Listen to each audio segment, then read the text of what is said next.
Hey everybody, just waiting for more people to join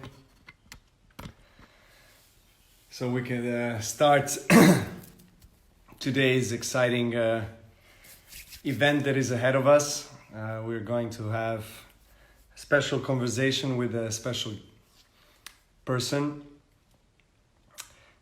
For all of you joining in now, thanks for coming in. Obviously, I'm super excited to speak to Maria. You guys seen the the post that we did, kind of announcement of today's conversation. I've never done this live with her. We did some really funny commercials with our racket sponsor Head that we are going to actually talk about a bit later on in the conversation. But we've never done a live, and I'm really excited about it. I'm looking forward to it. She's one of the most successful tennis player of all time, definitely one of the most successful brands in all sports, both men and women of all time.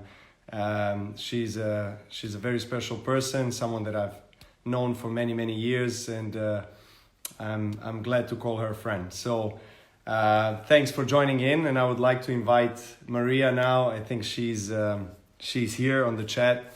I'm going to invite her to come to this live. Let me just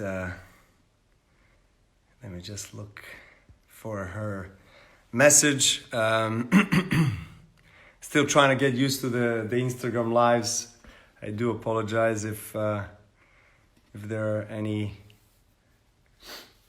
mistakes being done from my side. You know, we had some interruptions in the past lives that we've done. Hopefully today it will be all fine. Give me a sec. Let me see. Go live with. I'm just gonna have a look right now. Right there. Okay, so she's here. We're waiting for her to join.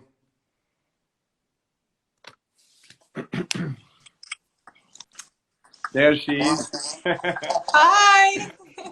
Hi, Maria. Happy Tuesday? Wednesday? Is it Tuesday? Thursday? Yes, happy Tuesday. Yeah, you Who are knows? the opposite side of the world, aren't you? I'm on the opposite side of the world in beautiful sunny California. That's wonderful. That's one. Thank you, Oh, Maria. Thank you for this conversation. I'm really of course. glad we have a chance to talk. And I was saying before I invited you in that this is the first time that we're going to do something like this. We have done some funny ads for our racket sponsor Head. We can talk about that a little bit. And Yeah. the I think shot the last one we did, I hit you in the balls. So I'd like to want to make sure that, and exactly. you've won a few Grand Slams since then. So maybe we should like do a repeat. I think it's worked out quite well for you. Exactly. Well, after that, I got the new balls, so then everything worked out in the end. Okay. Oh my God! Oh, that's a super good memory. I got so many questions. I know we Yeah. both filled out. We did a little square in our Instagram story and asked people to send in questions. Yes. And I think like half of the people asked how we first got to know each other. And my first memory that comes to mind is really funny, so I wanted to share it. Yes. Before you share it, Maria, if you don't mind, I'm just gonna switch off the comments here. I'm gonna turn it off so that we can focus on each other now. And then, of course, later on, just before we finish the conversation, we're gonna obviously have people who are on our live asking us questions. Perfect. Please go ahead. Sounds good. Yeah, so I remember we played this little exhibition, and this is like, I was young. I mean, you were young, way before you had, I mean, any Grand Slam titles, or I don't know if you'd even won a tournament at that point, but we played this little exhibition at La Quinta in Indian Wells. Do you remember that? Yes. And I think we're playing a mixed doubles against each other, and you said that if you'd win, I would have to pay dinner. And I was like, okay, whatever, who is this kid? And you won, and you're like, we have dinner tonight. We're going to the Japanese place. And I was like, are you serious? You and me going to dinner tonight? And I was So we did. We ended up going to dinner, and it was so funny because you pulled out, I think it was like an old Kodak camera, and you asked the waiter to take a photo of us. And I was like, this Yeah. feels like I auctioned off myself to a dinner. Yeah, Well, that's and actually, here we are. it's actually what happened. Maria is saying the truth, right? Yeah. I I can't. think Do you were you recall? fanboying. Do you You had a exactly? fanboy moment. Do you recall who we played with that day? No. No. No, I don't remember Oh, anything about that. I just well, remember going to that okay. dinner, and this like old school camera comes, and the waiter's like, "You want a picture of you two?" And you're like, "Yeah. It's great memory." It was a really good memory. Oh, by the way, I lost that camera, so there goes my first You photo don't that have I that. That would be a Um, really note and to share. but yes, well, you have to admit to everyone here that you lost on purpose. That mixed doubles match. Ah, right. Okay, I got it. I got it. What's up with that? What's up with that artwork behind you? Yeah, it's a nice art, isn't it? Is it? I don't know. I'm trying Yeah, to figure it out. I know you love art. So Yeah. is this your style, or you like more contemporary? I love contemporary art. I love art that in which you can't make sense of. So you make its story, and you story tell through what you make of it rather than it showing you what it is. I like the Interesting. mystery of art. But You yeah, like I to need to. kind of find the secret code in it, and kind of inspires you to think Yeah, deeply about. yeah. I think art. Well, I think art, in general, it should make you happy, or it should like provoke some sort of feeling or remind you of a time. Like for me, Mhm. what some like art for me were kind of incremental in my collection because it I guess signified like the time or a certain maybe a victory or a time I was going through. To still be able to look at it and feel like, oh, okay, that memory comes back and recollection. I know a lot of people buy art like as an investment, but I've always seen it as a hobby and something that I. Do you also do you pa- do you paint yourself? Oh no, no, I'll leave that. You probably paint with your children, huh? Yes, yes, I do a lot of that on a daily basis. But no, I'm just wondering because obviously, I mean, I know because I've been following. You've been sharing on Instagram, especially, your connection and your admiration to the contemporary art. So it was interesting to hear you speak about it, and I was kind of wondered whether you're doing art yourself and whether you have aspirations to actually do it yourself. I actually, I'm really interested. Part of this whole new retirement thing, whatever that really is, is exploring and really and having the time and dedicating the time to working like on my future. And I think one of the things that I've learned and I've taken away from like my chapter 1.0 was that it took so many years to build the foundation and the ground and the fundamentals, and that took years, like from when we were both very young and like day in day out, and it was Mm. done like without anyone, without crowds, without people, without recognition. And so although like a large part of me is ready to go and is ready to work and is ready to achieve new things, I also know that I'm kind of new, and no matter what I've set up so far while I was playing, a lot of that will take time to develop, and that's within my own space and within like great guidance and great people, and hopefully in some years it will evolve into something stronger. But like architecture, for example, is a form of art that I've always been interested in. I built my home a few years, and I'm Wonderful. currently working on a few like health and wellness sporting facilities. First one we started working in is actually in Los Angeles. So yeah, so that's a little bit part Great. of the art world. So we spoke about this yesterday on the phone when we were talking about like things that we're going to talk about on this live, and you I and know. I wanted to make sure there's like no questions that I ask you that you're like, what? I'm not prepared for this. But you said anything goes, so beware. Exactly, same here.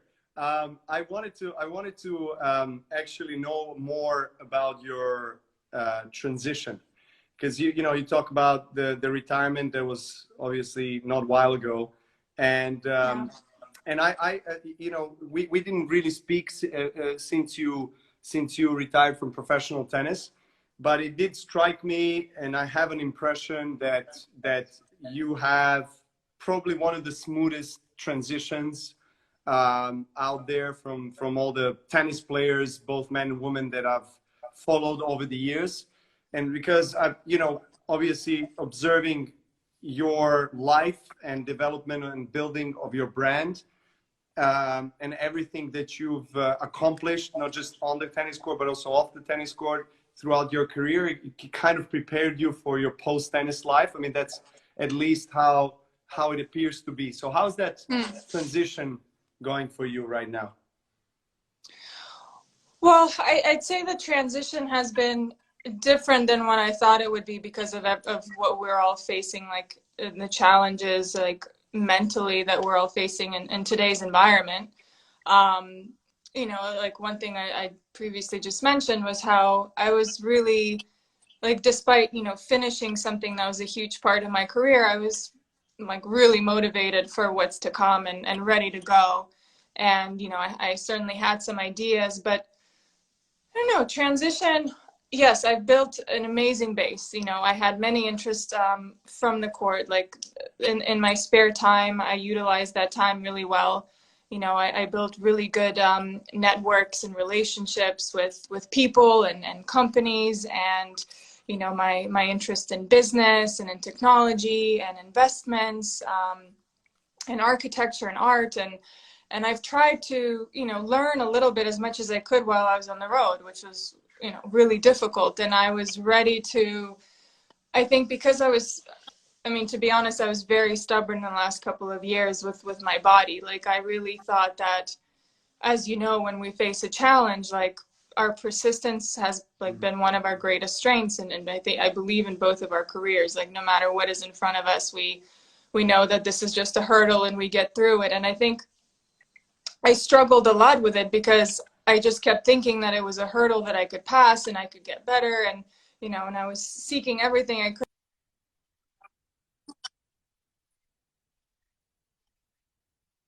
Arriving on the match court, and it was no longer like winning the match and the feeling of like that victory that that I had an opponent across the net and I was able to like win the match point.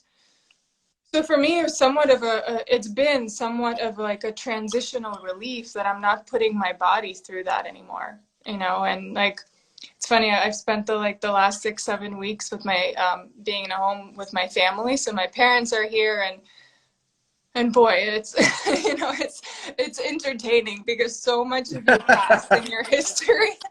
I mean, entertaining is a nice word, but like my dad sometimes asks me, we're having dinner. He's like, "You're being very politically correct here." I am. They're great, but they're. My dad said to me, he's like, do you like not want to go out like to the private court and like hit a few balls? And I was like, no. Well, what? No, I forgot. Every morning I wake up and I do like a form of exercise and a workout where I push myself. Like last night at the end, I had, a lot of calls, and I don't know, it was just before dinner, but I was like, I haven't done something for myself and my body. So I went in the basement and we have this indoor stationary bike. And I was on there for like an hour at like 172 heart rate. And I'm like, what? Why am I doing this? But it's like, there's some things that are still like part of me and that I really want that I carry like through in like this transition. And some of it I'm ready to let go. But yeah, I was ready for the transition. And I think I've set up a really good a really good base for myself. So I can look back at that and feel like I'm proud of, you know, although as you know, my focus so much of my life was to tennis. It was also nice to work on other projects and, you know, be part of other things like our head commercials and like creative things. So yeah, definitely. No, that's How have you been at home? How is family time and good. how's that going? Are you cooking? Or is Yelena just cooking all day long? So we are very fortunate. We have some days we have chef, and some days we're cooking ourselves as a family. I must admit that my wife does more cooking than me. I'm more of a brekkie kind of, as they like to say in Australia, Right. kind of person. I like to make like juices, smoothies, like breakfast bowls, those types of Right. things, avocado on toast and stuff like this with tomato. Um, but we have been spending a lot of quality time with each other, and I think you know you mentioned a little bit the kind of a mental challenges that we all face, not just athletes but everyone on this planet that is affected by the virus. And this quarantine at the beginning was, I think, creating a quite a anxiety in me because not because of the fact that I did not have access to the tennis court, but just because of the uncertainty of, you know, when does the season Yeah. continue and what Yeah. is going to happen. So that's I think you would agree that as an athlete, particularly I think in all areas of life, but particularly in tennis, you just feel like you need to know what your calendar looks like. You need to know, to have some clarity, because then you set your days up in a certain Yeah, way of that course. will allow you to distribute the energy in a specific way, especially being a father and having a family. You know, obviously you have to I have to be quite precise, I think, with my routines and what I do, Mm. because I you know, I know that sometimes I have to go out from the comfort zone of not doing specifically things that I'm doing when I'm without my family on the tour, for example, that I have more Wait, time. what is define out of your comfort zone? I want to know Now, what out of your comfort zone well, means. yeah, that's a good question, because what is the comfort zone in the end of the day? You know, I think it's maybe a philosophical question or answer, but Uh-oh. I We're think not I we're think not gonna start we're not gonna no, start hugging. we're not gonna We're go not back gonna into start that. hugging trees, right? Because No, I'm no, not I'm we not won't. ready for that. I know I No, live in no. California and everything, but we're not hugging trees on this one. By the way, have you been to Joshua Park, Joshua Tree Park I haven't, but it's in on my California? list, and I've wanted to go now, but it's closed. So, have you?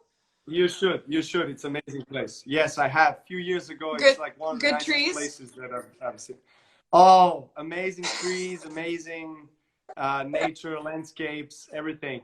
But let's go back to the other Okay, part of back. the comfort zone that I wanted to respond to you. Okay, Um,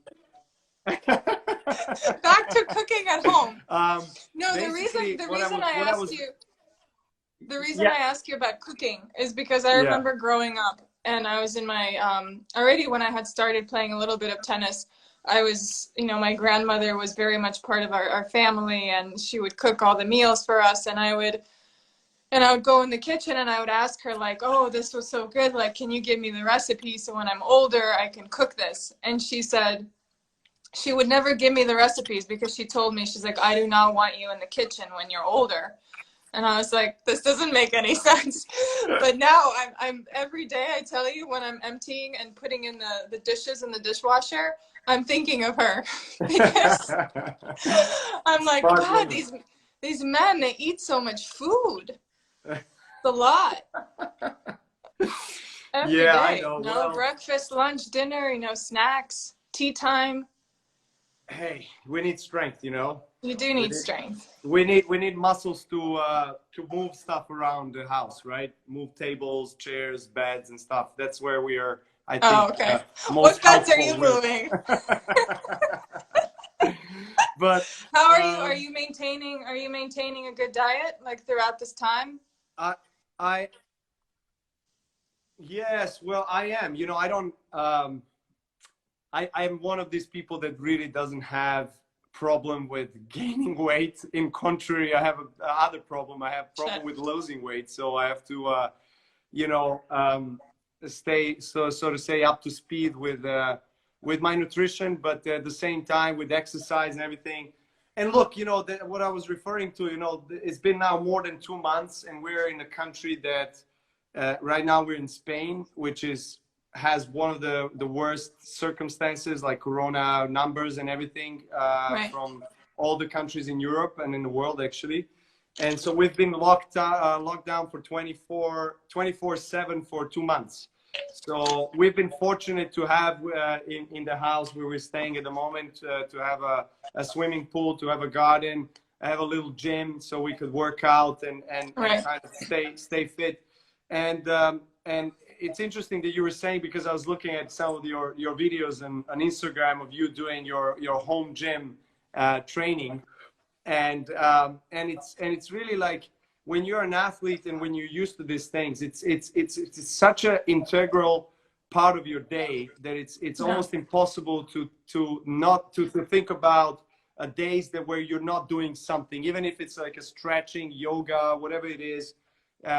And so I've been trying to do that, but there's been some days where you just, I haven't done much of activity, physical activity at all, and that's Right. fine. You know what I mean? Because in the end of the day, we have to slow down, and I think this whole thing that is happening on a brighter side allowed us to have time to reflect on ourselves and our lives, really Mm. understand, you know, how we want to move forward, because we don't know what's going to happen, what are the ramifications of coronavirus on the tennis world.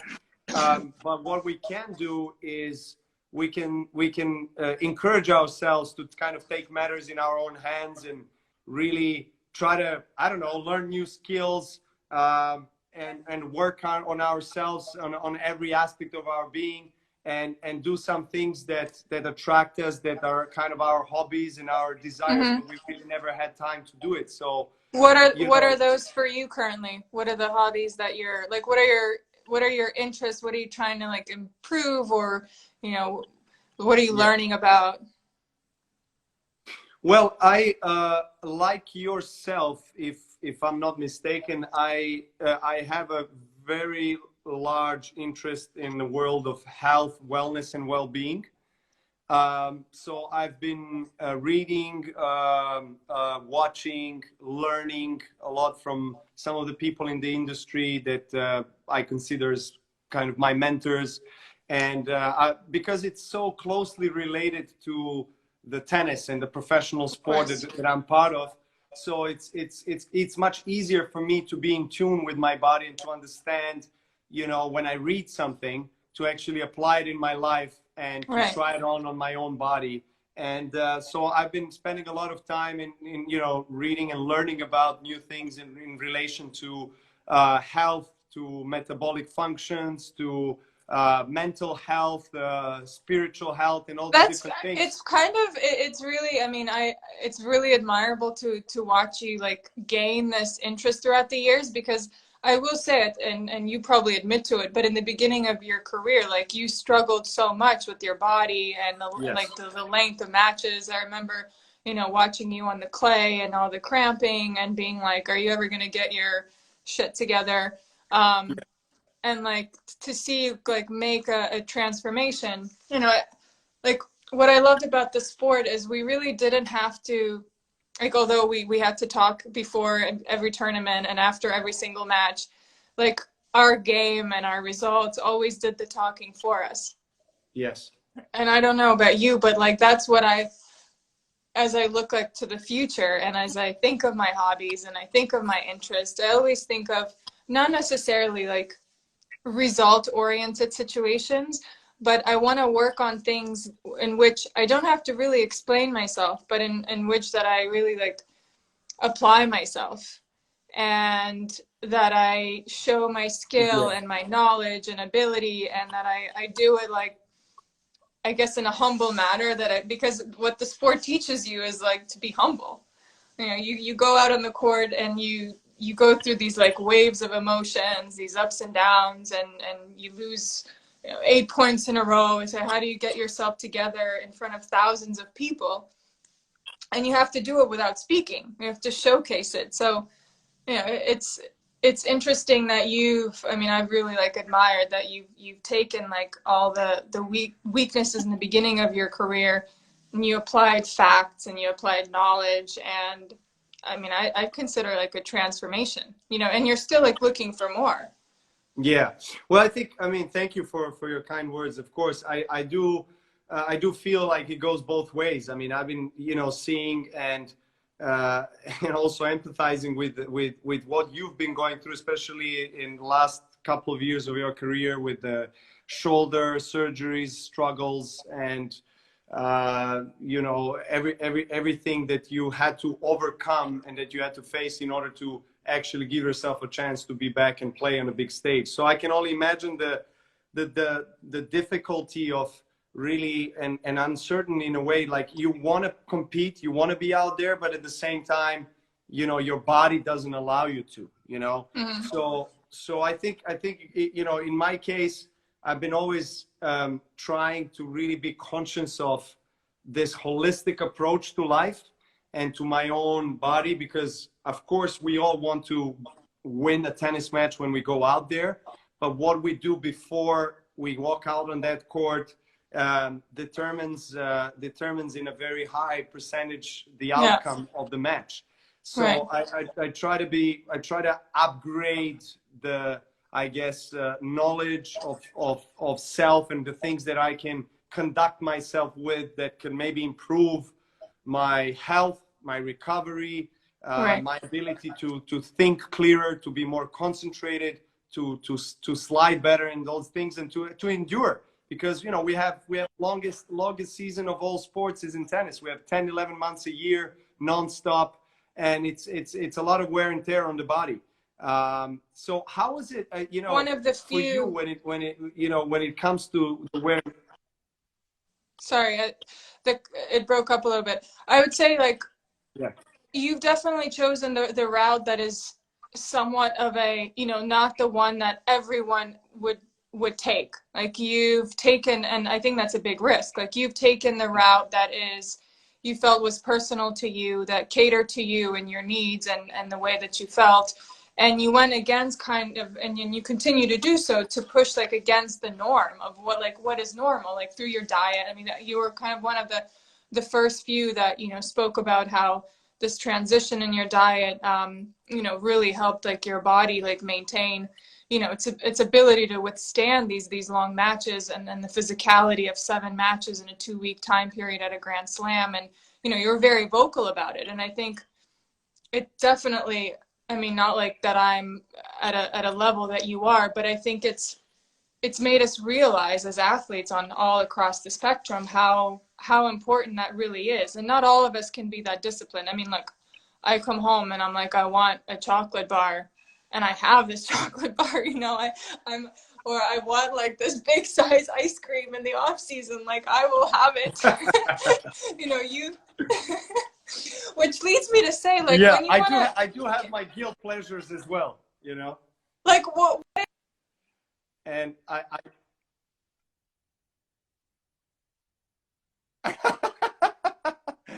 some dandelion root with a sprinkle of peach compote. Oh God. You know, that's not gonna do it. I do love ice cream. I'm kind of weak on ice cream. Okay, so you have some dairy. Like, what was, when you last had like a big victory, which was like very recent, but what did you indulge in, or what was your biggest celebration? I'd say. In terms of food? Yeah. Food and everything. Alcohol, I don't know. No, I'm not big on alcohol at all. I don't drink for many years.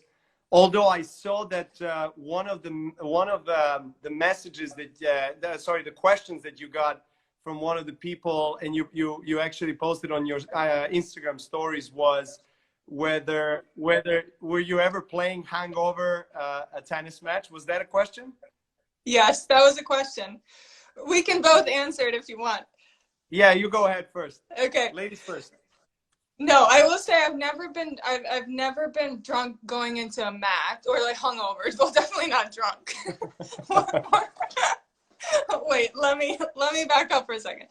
No, I've definitely never been hungover. I'd say the one match where I only slept like 3 hours was not because of alcohol, but I don't know what, something was like happening off the court, and I barely got any sleep. It was the final before the Rome tournament, and I was playing Carlos Suarez Navarro. Mm-hmm. And I don't know how I managed to win that match in 3 sets, but I remember, like, if this is what it feels to be hungover playing a match, like, I never want to be in this position. And you can see, like, when I win the match, I'm just so relieved that it's over, win or lose, because I'm completely deflated. Yeah. Well, I am also going to say that I've never experienced that on the court myself. I've never been, I think, that's so boring. But, they wanted like a juicy answer. But wait a second. I'm coming there to the point. But I have I've had crazy nights during the Davis Cup weekends. And I have been hungover watching other guys play, and then talking trash. Knowing that you were not going to play during that weekend, or knowing there was a chance you could potentially play, but you still took the risk of being hungover?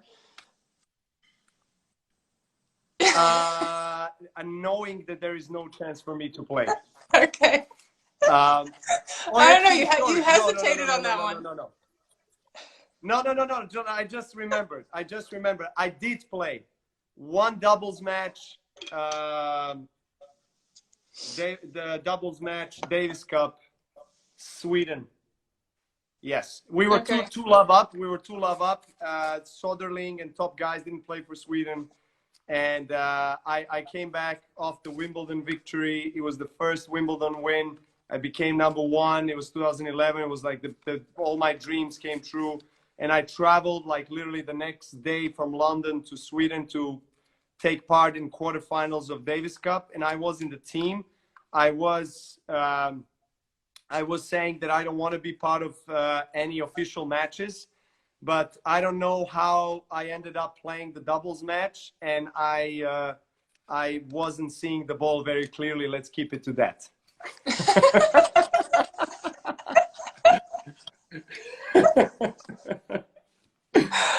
Boy. I guess it happens. At least it's doubles, so I have a justification for for doing it in doubles, even though it's not fair towards the doubles guys, but still it was in doubles. Oh, that's great. Oh, memories, but not anymore, huh? No. I'm not good with alcohol at all. Glass of wine occasionally, yes. Red wine, no white wine. I would not have. I don't know. You asked me what was the biggest celebration in terms of food. What was the biggest celebration you've ever had? There was some cakes, some cakes around there, like dairy and stuff that I usually don't eat and don't consume. And that's really risky for the viewership. They're like, oh. You're putting me on the spot here, but I'm weak on my mom's cuisine, my mom's desserts. So when my mom prepares a cake that is made with the original ingredients and original recipe that includes dairy and regular sugar and all these things, I'm not asking questions. I'm just like you go for it. Exactly. Why don't we pivot to mindset? Yes. I would before the It's a mindset, very easy transition from yeah, alcohol and very hard, dairy very and hard to sugar transition from one thing to another. to But mindset. okay, let's go to a mindset and mental strength. Like, so I was always amazed with the level of intensity that you bring out on the court, not just on the court, but also off the court. Like we've known each other now for a while. I mean, over 15 years, and I know, I don't want to say the real Maria, but I know the other Maria that most of the people don't see on the court or off the court within the premises of tennis facilities. So how did you manage to keep that level of intensity consistently throughout your career? Like once you step onto the tennis club, it's game face on, that's it, and I'm just sticking to it. Yeah. I think a few things. I think when I was, a lot of it comes from like your beginnings, and you know, during the time when I came to and moved to the United States, I was always like the odd one out. When it was a group, when it was, you know, the tennis classes, I was always like this kind of like the duckling that would be, you know, in her own little world. You know, I was very skinny and frail, and I didn't have the best English at the time. So, but I was good, and I had this potential, and I think I realized that this was like not, when I would go onto the court, it wasn't necessarily a territory for friendship.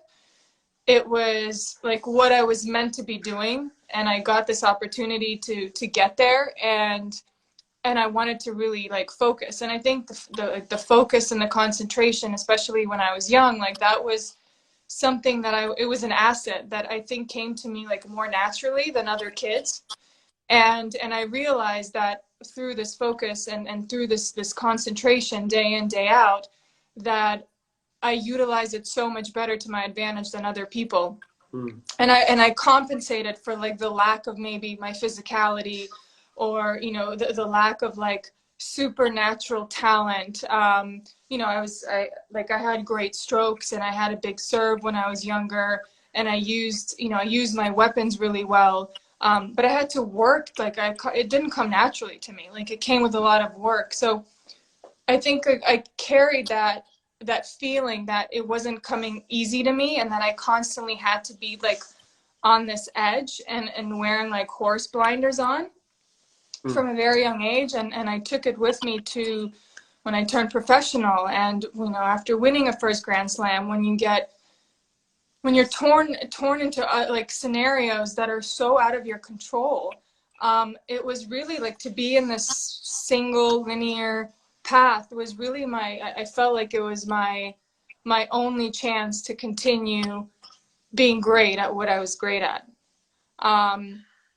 And so like I would, you know, every coach that I've had, like they would know when it's match day and we get in the car from the hotel, like the Maria that closes the door in the car is very different to Maria that, you know, they see when we're doing a practice week.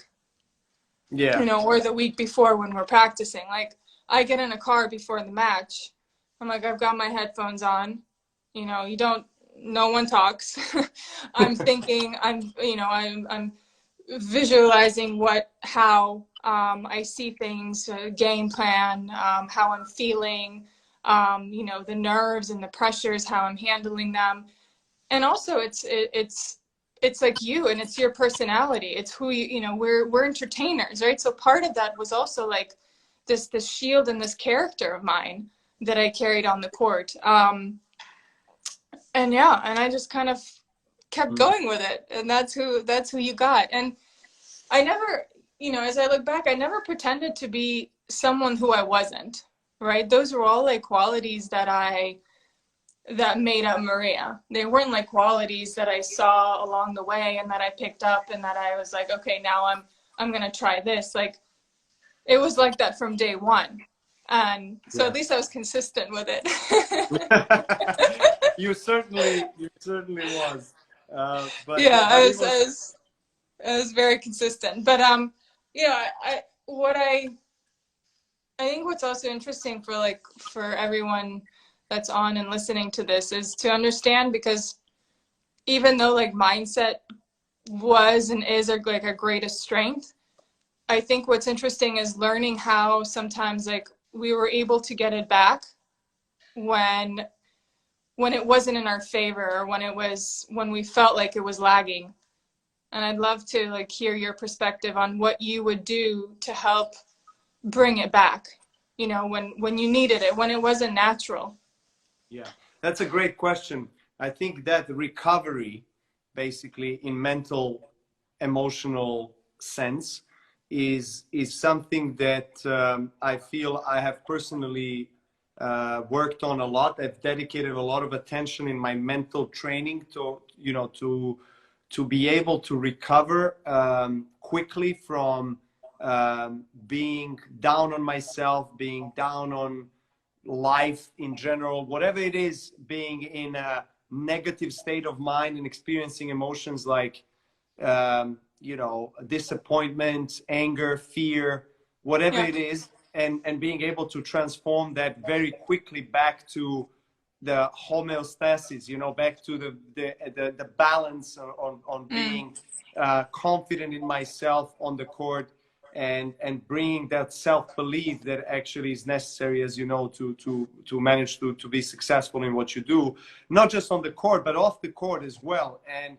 obviously when you are on the court, like for example for me, right now tennis, you know, it was different in the first part of my career. Obviously it was mostly about winning, about achieving goals, also very, very dedicated to that purpose, hard training, hard work, just raw strength and power towards the achievements. But now, like in the last probably 4 or 5 years, you know, I've realized, also becoming a father, that has, you know, awakened some dimensions of myself that I've never really knew that they're there. And I think the tennis right now represents a battlefield and also a school of life for me, because on the tennis court I get triggered like nowhere else in my life. And I'm sure you can identify, you can like correlate to that, right? Yes, except I think I did a better job of hiding it than you.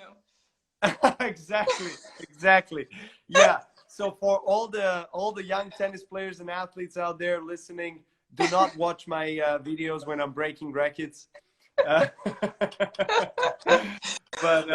you know how you know, sometimes I did have a lot of these outbursts and emotional kind of breakdowns, and I still have them, you know, on the court. I think I have them less, but I still, you know, throw a racket, I still scream, I still, you know, and then I understand that, you know, I think once I made the distinction between and difference between like my behavior and myself, who I truly am, that's when I felt like it's easier for me to accept that I'm going through these stages, that I have flaws, that I make mistakes, and that I'm going to feel this way because it's a super high intensity.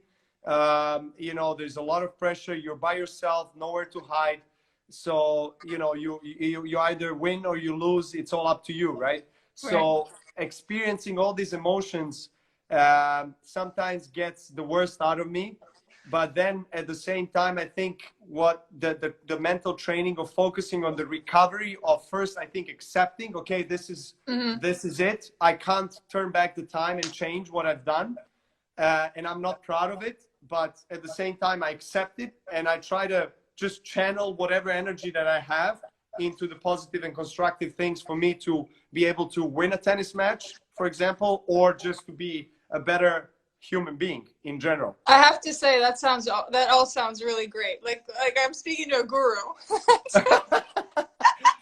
So what is your process? What is your process?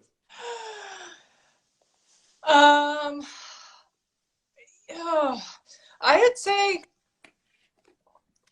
I think I rely, like I never like mind showing my like my weaknesses in front of. I was very comfortable. It's so funny because I was so we're all so exposed, but yet in like a world where you're so exposed, I always felt like really comfortable showing like the truth and weakness and the things that are like just that, I don't know, that are part of our characteristics and flaws that are maybe, you know, okay, they're not perfect, but they're who we are. And I will say that because, you know, and especially in women's tennis and the ups and downs, that the momentum switches that like I felt would go during a match, I knew that like anything could happen at any time. And I really like believed that I was mentally tougher than my opponent. It wasn't like I was telling myself that and I was talking myself into it. I really like I grew up with that belief because it felt like my weapon. And so I think there are definitely moments where, you know, I would give my coach's looks, you know, they'd be like the Maria look, you know, and I would, and there were definitely moments and months at a time where things weren't working during a match, and it was like, you know, you put your attention to your team and your people, and you try to find answers from them, and it was like this I don't know what you would call it, but for me it's kind of like this act, you know, of it's not me, it's you know, in this relationship. Yeah. Of course. But I feel like I kept it together all right, but because of like the momentum changes in the game, I knew that if I was just a little bit more patient and like I could persevere, not playing my best tennis, and it felt like a game to me, and I liked that game because I felt like I was better at that game. Yeah.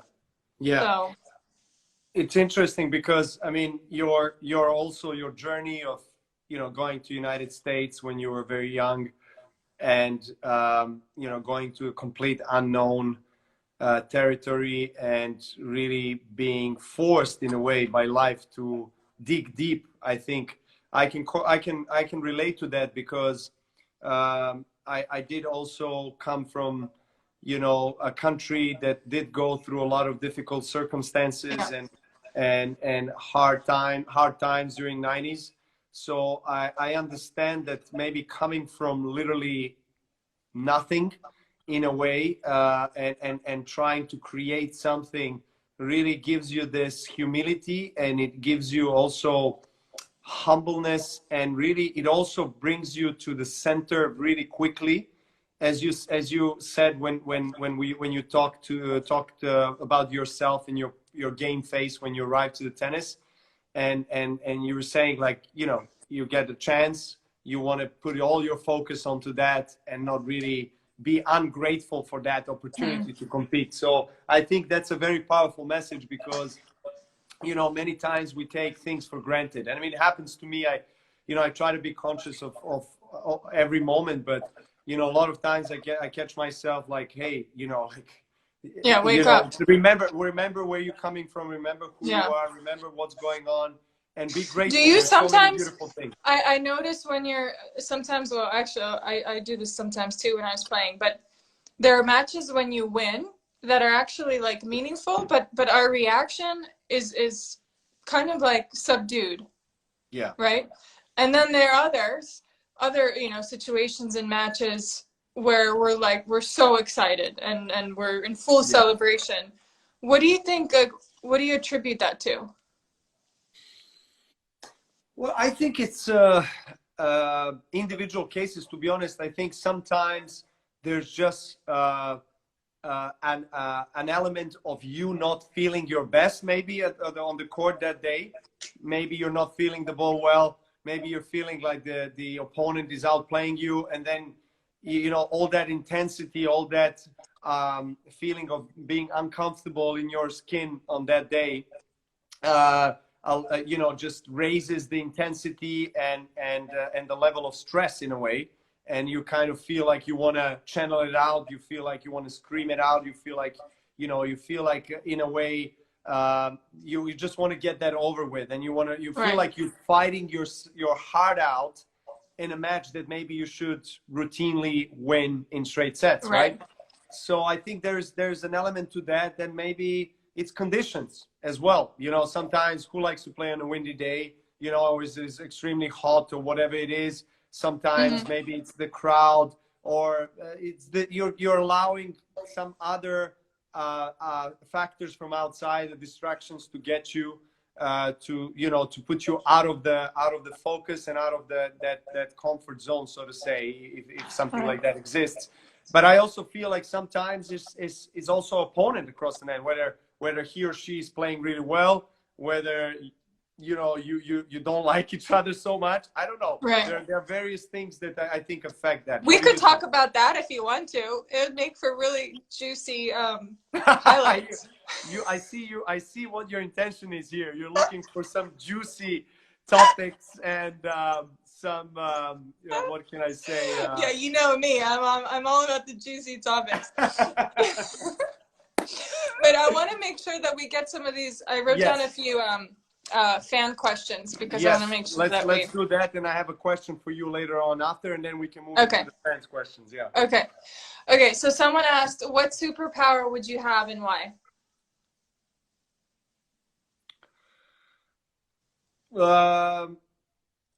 I think teleportation, because I'm really tired of traveling, so I just want to teleport myself somewhere.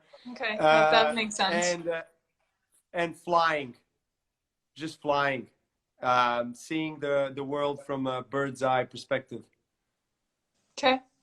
What about you? I'd say invisibility. I have a little Sherlock Holmes in me. It's like somewhere deep. So I think invisibility would be a good one. So who would you spy on, and why?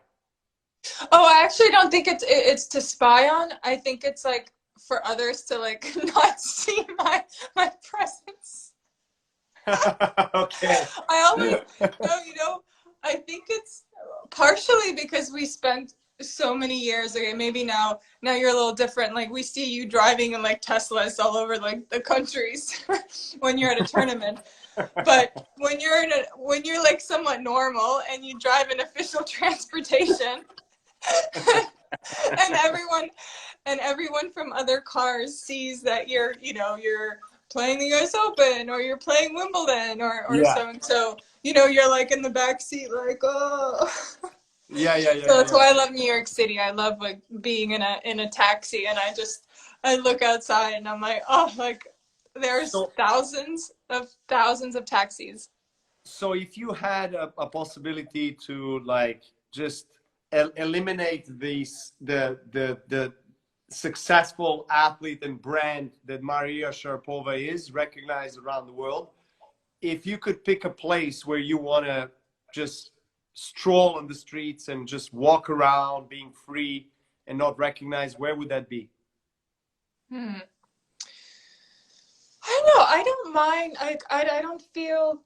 I feel comfortable where I live. Like I've had a home in California for many years, and I feel really comfortable and free, even though the other day was like really random, but a paparazzi followed us, which was like, I don't know, it completely came out of surprise, but usually it happens when there's like news or something, or like when I retired, they try to like see what I would be up to in the next week. But yeah, I've been able to, like, even if there are moments that are great moments or tough moments that people, they recognize you a little bit more, or they look out for you a little bit more, or they identify with you more. I've never really shied like away from that. I think it's, in the last like 5 to 10 years, I've embraced it. I've embraced the people that come up to you and acknowledge and then say, that, wow, like we get to meet you. We've seen you on the TV and we see what you've done for years of your life. And, now we can come up to you and say hello and, wish you luck. And You know, that I don't mind that. So I wouldn't say there's anywhere like I feel comfortable when I'm in the United States. You know, Russia's a little bit tougher. You know, New York City is all right. So I don't shy away from that because I think Okay. I've realized how what you do impacts and inspires so many people, and it's a huge part of what we done. And honestly, I never like I'm growing up, I never thought that way. You know, no one taught me to think that way. Hmm. So I appreciate, and I don't hide from it now. That's really nice. I mean, for sure, it just gives you, like, for me personally, I there are times when it just goes over the limit, so to say, when Yeah. you just feel like you had enough Yeah. and you want to Yeah, just and sometimes it's just disappear. inappropriate. Yeah, but Or a you're lot of eating times or when it's yeah, but a lot of times when it's nice is actually you're enjoying the interaction, you're enjoying the fact that you know might have inspired someone, and especially if the kids come up to you. That's my favorite part when they say, you know, I'm looking up to you. You know, I love to watch your matches, and I like to watch your impersonations of Maria Sharapova or something like that. You know, it really fills my heart. we gotta talk. I think you need an update on those because since you did those, my technique has changed. So Yes, I think I the fans understand. would really appreciate an update when you have time. No big I deal. agree. I agree. That's my next project. But Okay. speaking about projects, I wanted to ask you this question because I get this question a lot from like athletes in general, tennis players mostly, obviously, but just athletes on. Um, you know, we talked about it a little bit, reflected on it last night when we talked on the phone. A lot of athletes have difficulty to understand what is going on in their lives. I mean, especially if you're successful and you're, you know, you're building an empire in a way, you're building your brand, you're building awareness around your story of life, of who you are, what you Mm-hmm. represent, what you care for. And I'm not just talking about the financial aspects. There's a lot of different things that are involved, obviously, in the brand. But Yeah. what would you say are, let's say, because you've done that so really beautifully, and you're like one of the best examples in sport. What would you think are the building blocks of a successful brand? And also, do you think that for a tennis player or an athlete, doesn't matter, uh, is it relevant to start really? How far ahead should you start thinking about things that you should do post tennis? What are Right. the things that you would advise these athletes that would make them a successful brands and not just observed as whatever, just a tennis player, something that would allow them to go out from the field Right. of sports? Right. I think there's a few parts to that. I think first, y- or I guess from like my own personal journey, it was I wanted to establish this feeling of being financially secure, like for myself and for my family, because you know one of the things that we lacked when, especially when we moved to the United States, was like finances and the insecurity of not knowing like. You know, I had a coach in California, but I could only like visit him, you know, from Florida to California once in like 4 months because we just couldn't afford it. So for any athlete, and I know every sport is expensive, you know, the investment that you have to put in a sport will take many years like to develop without any return. So I think Mm. the first part of the journey is establishing this sense of like security financially for yourself and for, you know, the close ones around you, so that you have a good base to build on.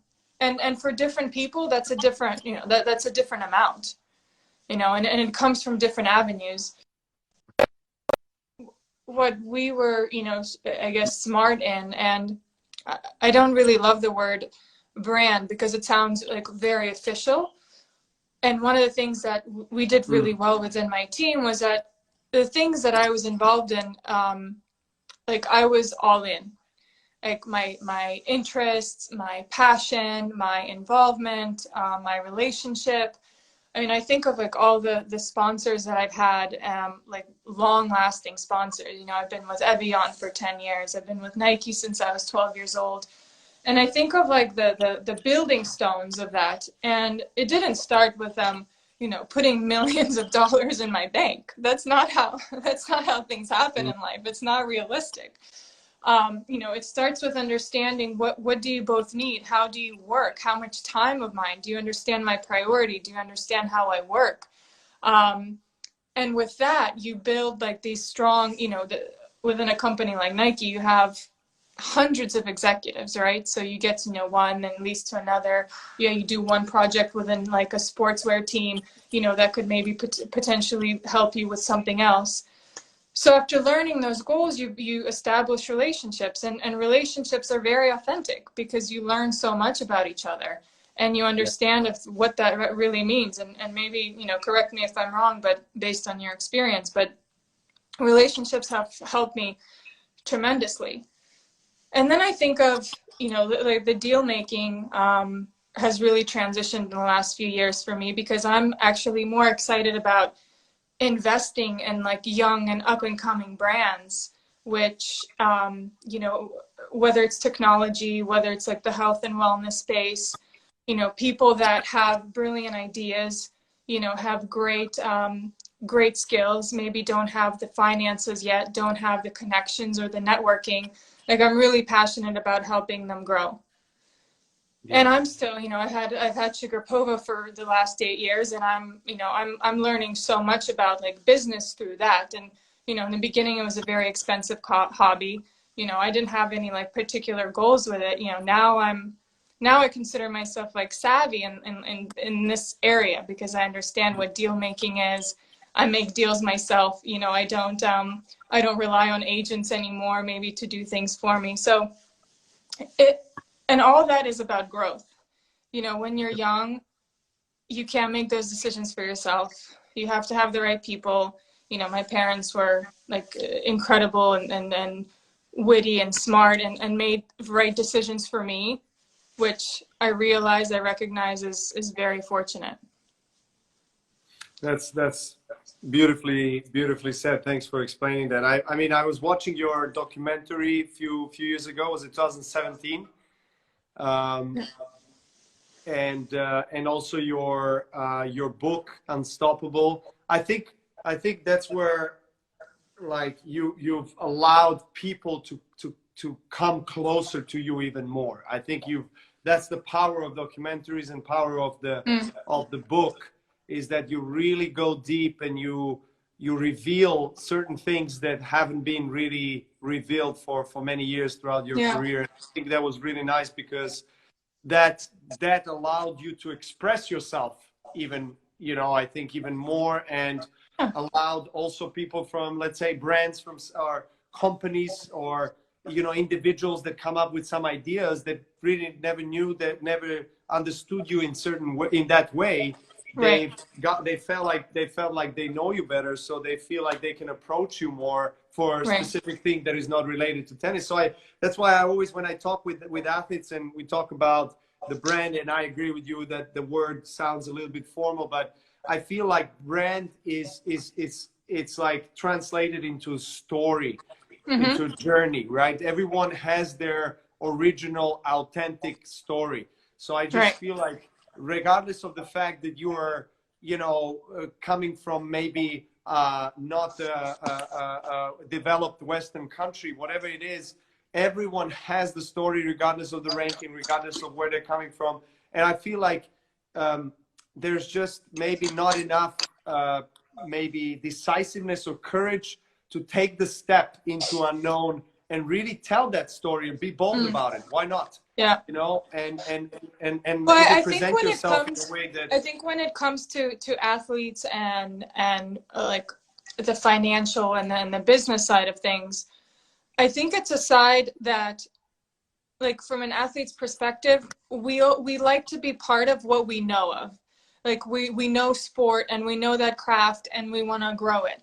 But I feel like when there are things that we're not quite familiar with or we're not as good as, we put it like on the back burner. And for many athletes, you know, that Mm. that means putting people in place that don't have your best interest and that end up utilizing your, you know, your wealth and your fame to their advantage. And I think that's, I mean, it's incredibly sad, but I'd say if Mm. anything, like there's, you know, make sure you know, like, make sure you know what your bank account looks like. You know where your investments are going. Make sure you know how your portfolio is performing. All those things that we might seem, okay, we don't know, like, what does this mean? We have other people. No, like, take it into your hands. You know, don't be afraid to make the mistake, but at least you make it. You know, don't let other people make it for you. Absolutely, I agree with that 100%. I think everyone should have essential knowledge of understanding the financial, because we live in a in this financial world, and of course, once you're a successful athlete and you're competing on a certain stage, once the numbers start growing on your bank account, of course, you feel great, you feel more liberated, but then Right. many, unfortunately, in my experience, majority of athletes really don't have any idea of what is going on with their portfolio, with their investments, with their P&Ls.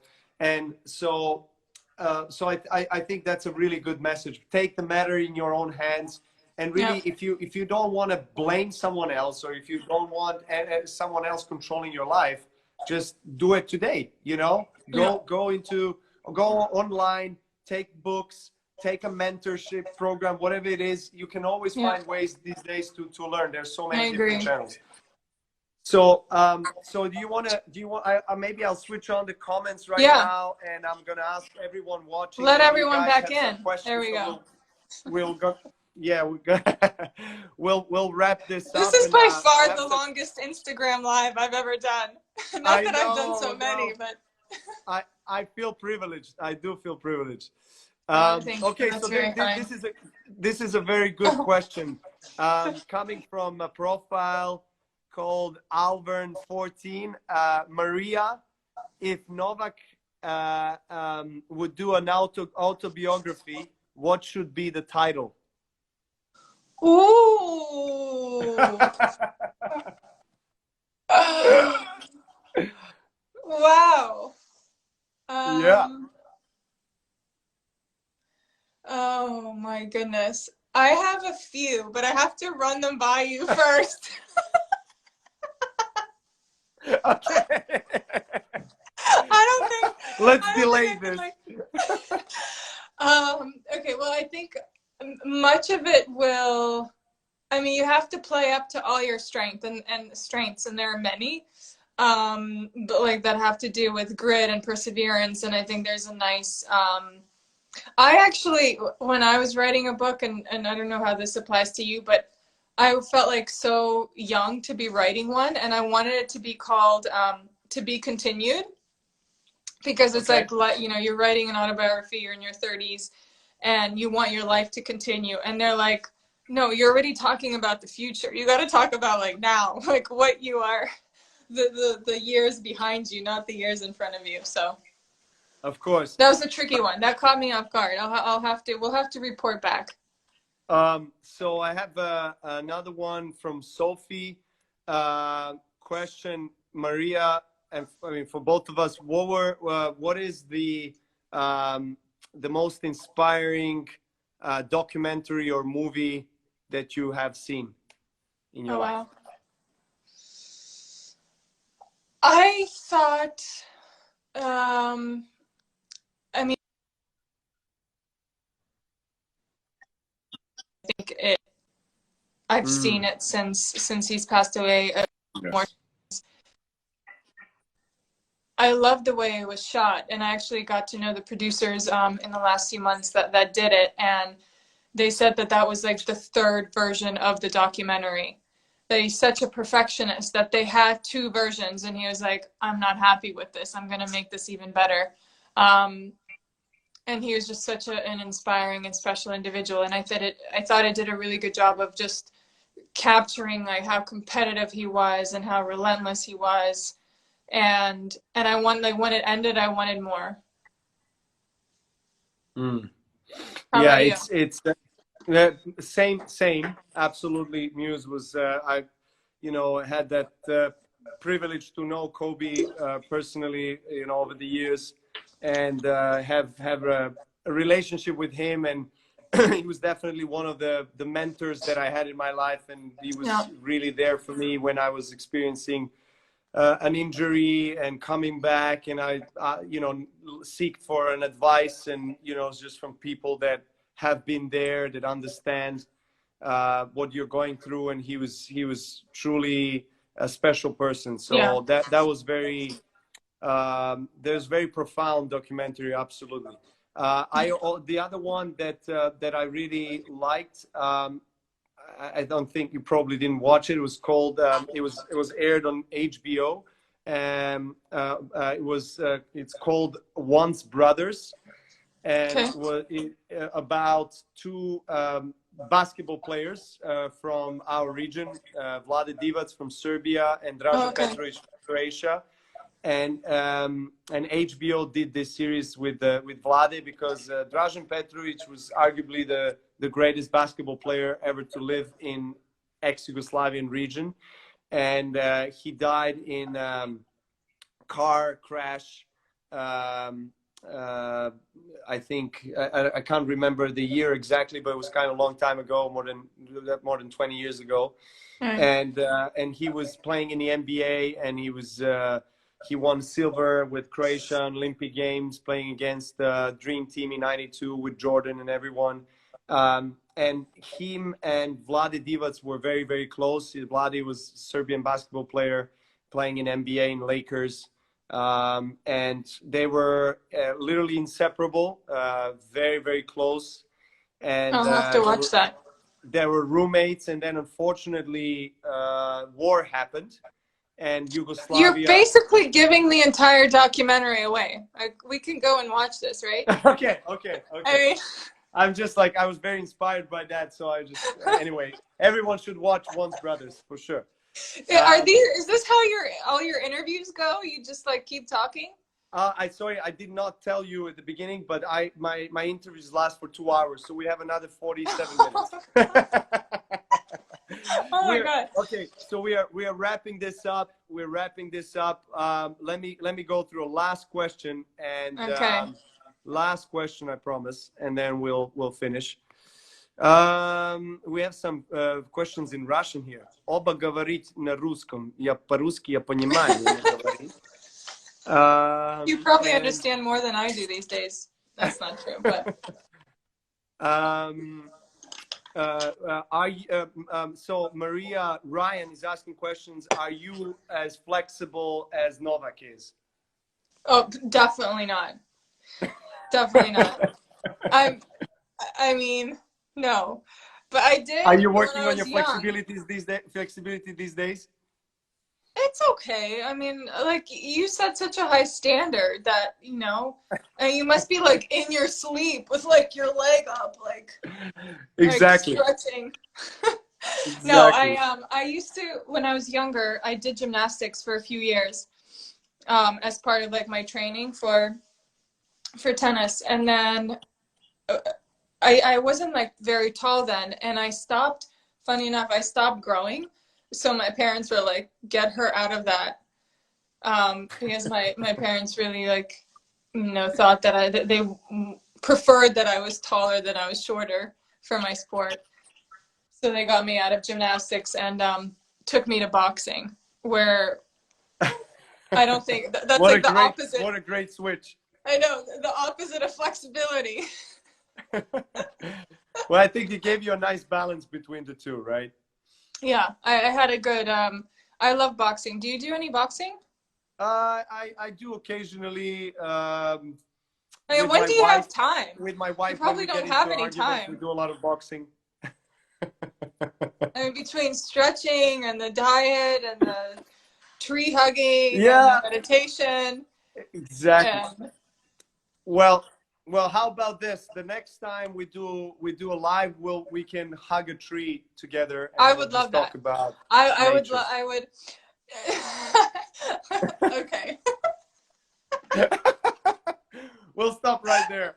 Thank you, Yeah, Maria. it's a good. Thank you so It's a much. good place to start to stop.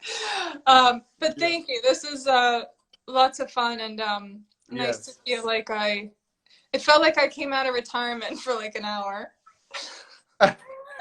Okay. Well, at least we can have a nice friendly hit in California next time we're there. Okay. Oh yeah, I would actually really like that. So yes, Okay. Thank you, definitely. Maria. Thank you so much, Thank you so everybody, much. Thanks for everyone for joining us. appreciate it. Ciao, Have a great Maria. week. Thanks. Say hello to Bye. everyone. Bye. Bye.